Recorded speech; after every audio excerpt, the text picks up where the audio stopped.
Assalamualaikum warahmatullahi wabarakatuh. Saya dari kelompok analisa AMDAL terhadap dampak pembangunan berbasis lingkungan yang beranggotakan Muhammad Thorik, Faizin, Bima Surya, Nur Azizat, dan Nanda Diva Cahyani. Berikut untuk pemaparan pemateri pertama akan disampaikan oleh Nanda Diva. Silakan Nanda Diva. Definisi AMDAL berdasarkan Peraturan Pemerintah Nomor 29 Tahun 1986,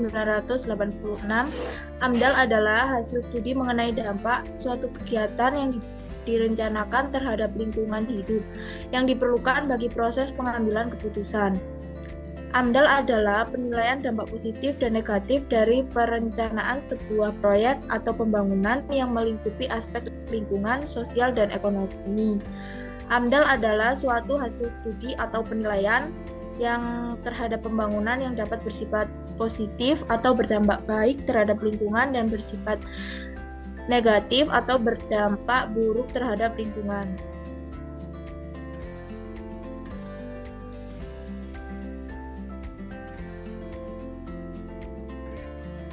Berikut merupakan tujuan dari AMDAL.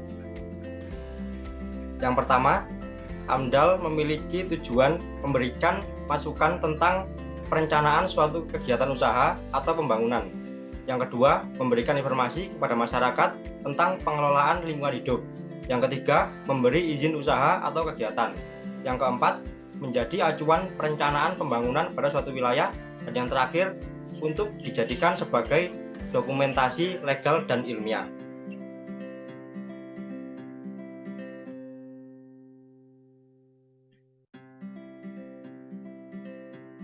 Baik, selanjutnya adalah mengenai manfaat AMDAL.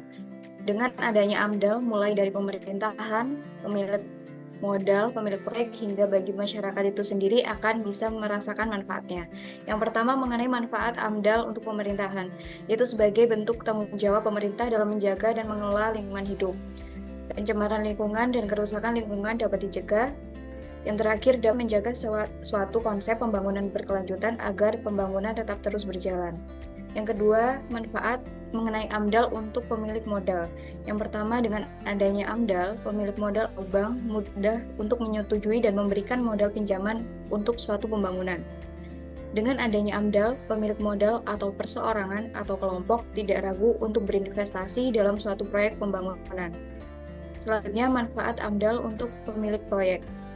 Memberikan kepercayaan kepada pemerintah, pemilik modal, dan masyarakat bahwa proyek pembangunan yang dilaksanakan tidak akan mencemari lingkungan hidup dan merusak lingkungan hidup, dan dapat memberikan sebuah informasi tentang kondisi lingkungan hidup yang ada di sekitar proyek pembangunan. Selanjutnya, manfaat mengenai AMDAL untuk masyarakat.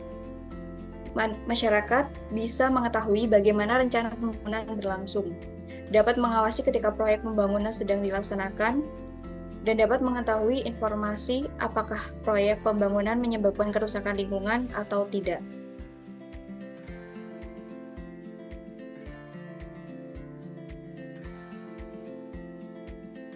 Baik, untuk selanjutnya, jenis AMDAL.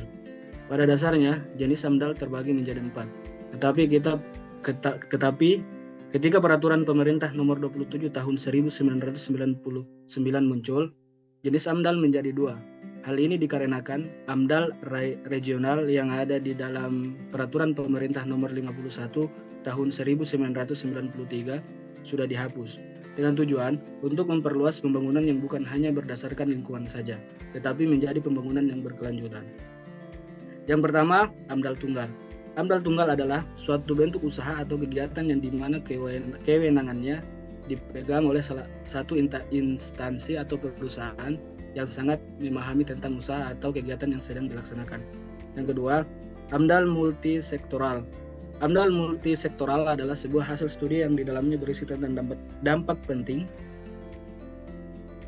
dari suatu kegiatan atau usaha yang sudah direncanakan terhadap lingkungan yang hidup dalam satu ekosistem dan kewenangannya dipegang dan lebih dari satu instansi atau perusahaan. Baik, selanjutnya AMDAL dan pembangunan berkelanjutan. Dengan dilaksanakannya AMDAL yang sesuai dengan aturan, maka akan didapatkan hasil yang optimal dan akan berpengaruh terhadap pembangunan dan kebangkitan ekonomi. Dalam masa otonomi daerah diharapkan pemerintah daerah menganut paradigma baru antara lain. Yang pertama, sumber daya yang ada di daerah merupakan bagian dari sistem penyangga kehidupan masyarakat. Seterusnya, masyarakat merupakan sumber daya pembangunan bagi daerah. Yang kedua, kesejahteraan masyarakat merupakan satu kesatuan dan bagian yang tidak terpisahkan dari kelestarian sumber daya yang ada di daerah.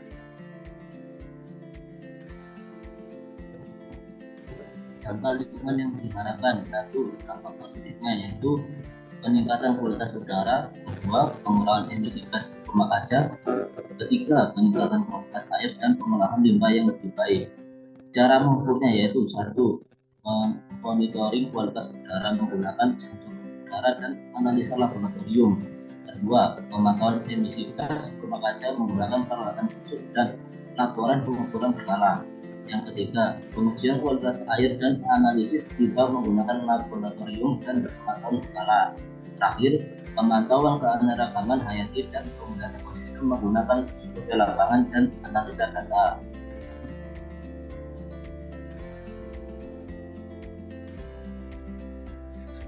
Berikut merupakan beberapa potensi dari dampak negatif yang ditimbulkan oleh AMDAL. Yang pertama, ada kerusakan lingkungan. Pembangunan berwawasan lingkungan dapat menyebabkan kerusakan lingkungan seperti deforestasi, degradasi tanah, dan polusi air dan udara. Berikut juga ada cara mengurangi dampak tersebut. Untuk mengurangi dampak negatif ini, perlu dilakukan langkah-langkah seperti pengelolaan yang baik terhadap sumber daya alam, penggunaan teknologi yang ramah lingkungan, dan implementasi kebijakan yang mendukung pelestarian lingkungan.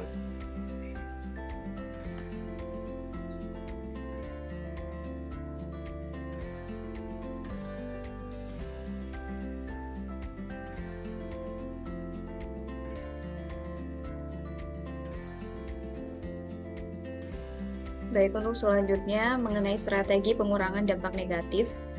Penggunaan energi terbarukan, salah satu strategi penting dalam mengurangi dampak negatif adalah dengan mengadopsi penggunaan energi terbarukan, seperti tenaga surya dan tenaga angin.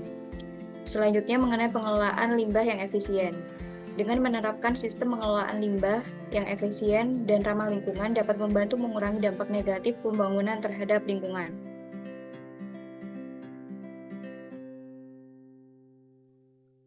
Baik, yang terakhir kesimpulan, hasil penelitian dalam analisis mengenai dampak pembangunan berwawasan lingkungan ditemukan beberapa temuan penting. Pembangunan yang tidak berwawasan lingkungan dapat menyebabkan kerusakan ekosistem dan kehilangan keanekaragaman hayati. Kemudian, pembangunan yang berwawasan lingkungan dapat mengurangi dampak negatif terhadap lingkungan dan memberikan manfaat jangka panjang. Kemudian, penerapan teknologi hijau dan penggunaan sumber energi terbarukan dapat membantu mengurangi emisi gas rumah kaca.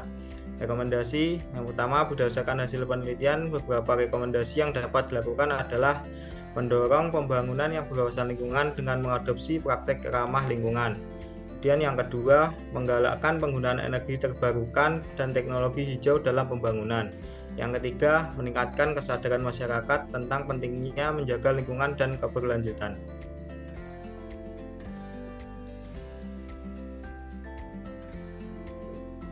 Sekian dari kelompok kami. Apabila ada salah kata, mohon maaf. Assalamualaikum warahmatullahi wabarakatuh.